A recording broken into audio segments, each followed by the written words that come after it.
Kanjikode Ummanikulam friends avenue residence association വാർഷികം വിവിധ പരിപാടികളോടെ ആഘോഷിച്ചു. അസോസിയേഷൻ ഗ്രൗണ്ടിൽ നടന്ന ആഘോഷ പരിപാടികൾ പ്രശസ്ത നാടൻപാട്ട് കലാകാരൻ പുതുശ്ശേരി ജനാർദ്ദനൻ ഉദ്ഘാടനം ചെയ്തു.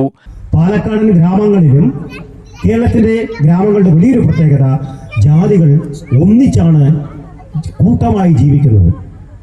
അതിൻ്റെ ഏറ്റവും നല്ല എല്ലാ സമുദായക്കാരെയും എല്ലാ വിശ്വാസികളെയും ഒന്നിപ്പിക്കുന്ന റെസിഡൻഷ്യൽ അവന്യൂ ഇതൊരു കേരള ചരിത്രത്തിൽ നഗരങ്ങൾ, റെസിഡൻഷ്യൽ കോളനികൾ നമ്മുടെ ഒരു വലിയ നിശബ്ദ വിപ്ലവങ്ങളാണ്.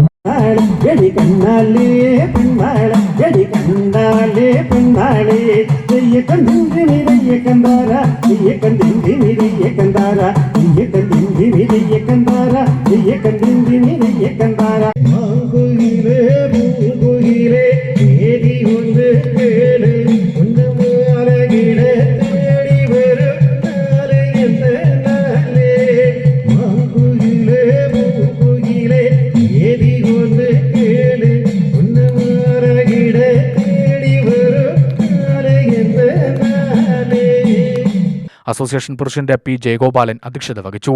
അസോസിയേഷൻ സെക്രട്ടറിയും കവിയും പൊതുപ്രവർത്തകനുമായ കെ ബി പുരുഷോത്തമ കൈമൾ ആമുഖ പ്രഭാഷണം നടത്തി. പഞ്ചായത്ത് അംഗം സി ജയകുമാർ, ഭാരവാഹികളായ P Sreehari, M Sreedevi, R Sivanandan, Sonia Sunny, E Lalitha, Sovan Lal Jose എന്നിവർ സംസാരിച്ചു. ഉന്നത വിജയം നേടിയ വിദ്യാർത്ഥികളെയും ദേശീയതലത്തിൽ മെഡൽ നേടിയ ഋഷി ശിവാനന്ദൻ എന്നിവരെയും ചടങ്ങിൽ ആദരിച്ചു.